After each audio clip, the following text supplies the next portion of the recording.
আলহামদুলিল্লাহ, আজকে উপস্থিত হয়ে গেছি আপনাদের মাঝে। আলহামদুলিল্লাহ, আজকের প্রতিবেদনটি দেখানো হবে চিংড়ি মাছের চাষ পদ্ধতি। এই নিয়ে থাকছে আজকের পুরো প্রতিবেদন জুড়ে, আপনারা আমাদের সাথে থাকুন। আসসালামু আলাইকুম ভাই, কেমন আছেন? আমি তো আপনার মাছের প্রজেক্ট দেখতে আসলাম।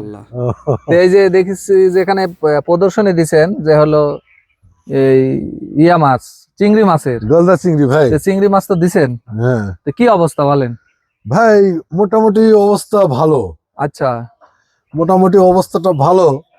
জাল একদিন টান দিয়েছিলাম, মোটামুটি এত বড় বড় হয়েছে। তাই? কি সাইজ দিছিলেন? ভাই এতটুকু জিওল। আচ্ছা, এটা কি ওই অফিস থেকে দিছে না? হ্যাঁ, মৌসুমী এনজিও থেকে দিছে। মৌসুমী আরএমটিপি থেকে আমি এটা পাইছি। এখানে কতগুলো দেওয়া আছে? এখানে দেওয়া আছে প্রথম অবস্থায় আপনার 10,000 পিস। ও আচ্ছা, এই জীবনে প্রথম তো চিংড়ি চাষ? না, এর আগে একবার করছিলাম ভাই। আচ্ছা, করার পরে আপনার এই পুকুরে প্রচন্ড গ্যাস হয়েছিল। এই শীতের পর পরে হওয়ার পরে সমস্ত মাছ আমার উঠে যাওয়ার পরে সব ঠোকরায় নষ্ট করে ফেলছে। মাছ হয়েছিল? হ্যাঁ, মাছ হয়েছিল ভাই, এই এত বড় বড় মাছ। তার মানে আমাদের নওগাঁ অঞ্চলে এই চিংড়ি মাছ চাষ করা সম্ভব? হ্যাঁ, ইনশাআল্লাহ। কারণ আপনাদের মাছ জগতে তো পোকা, মানে সেই অভিজ্ঞ মানুষ একদম।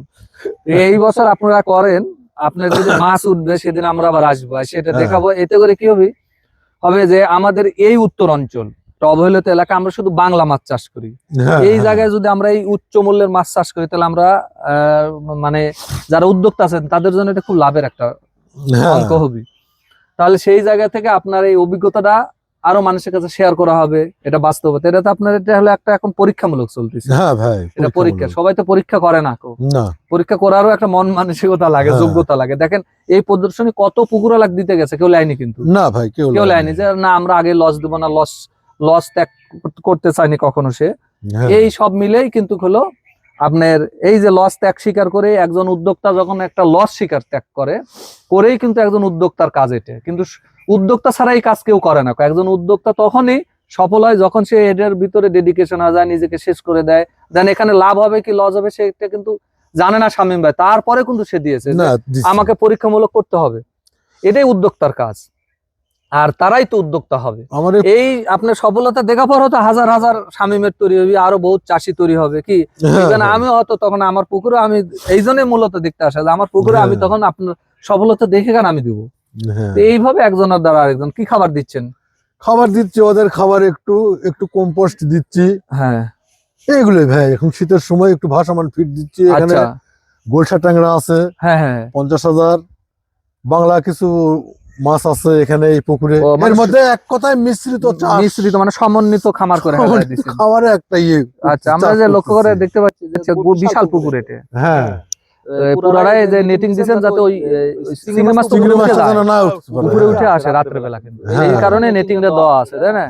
আর খাবার তো এই স্বাভাবিক খাবার খাওয়াই তো খাবারে ভাই, সব স্বাভাবিক খাবারে। আচ্ছা, তাহলে স্বাভাবিক খাবার খাওয়াই চিংড়ি মাছটা হয়ে যাচ্ছে। জি, এটা তো একটা ভালো হবে। তো চিংড়ি মাছের বাজারও ভালো, 800 900 700 টাকা কেজি। এটা বিশাল দাম কিন্তু। হ্যাঁ ভাই। তাহলে আজকে আমরা তো দেওয়া দেখালাম, আমাকে আরএমটিপি প্রকল্প থেকে আমাকে একটা অ্যারোটরে দিছে। ও অ্যারোটার? হ্যাঁ, অ্যারোটরে দিছে যে বগুড়া গ্যাস হলে আপনি এটা চালাবেন। ওই যে দেখেন ওই যে পাখি পড়ছিল একটা, পাখি ওই এসে মাছ খাচ্ছে, এটা পানি খাও। ও অ্যারোটার দেওয়া আছে অক্সিজেন ফেল যাতে না হয়, অক্সিজেন। এটাও তো আপনার প্রদর্শনী থেকে পাইছেন? হ্যাঁ, প্রদর্শনী থেকে পাইছি। হ্যাঁ হ্যাঁ, তাহলে অ্যারোটারটা দিতে হবে, শেষ রাতে চালাবেন যখন অক্সিজেন ফেল হওয়ার সম্ভাবনা, যখন কুয়াশাচ্ছন্ন হবে, মানে আবহাওয়া, সেটা তার আপনার জানার তো কিছু নাই। তাহলে সুপ্রিয় দর্শক ভাইরা, আমরা আজকে শামীম ভাইয়ের সেই চিংড়ি মাছের প্রজেক্টে আসছিলাম।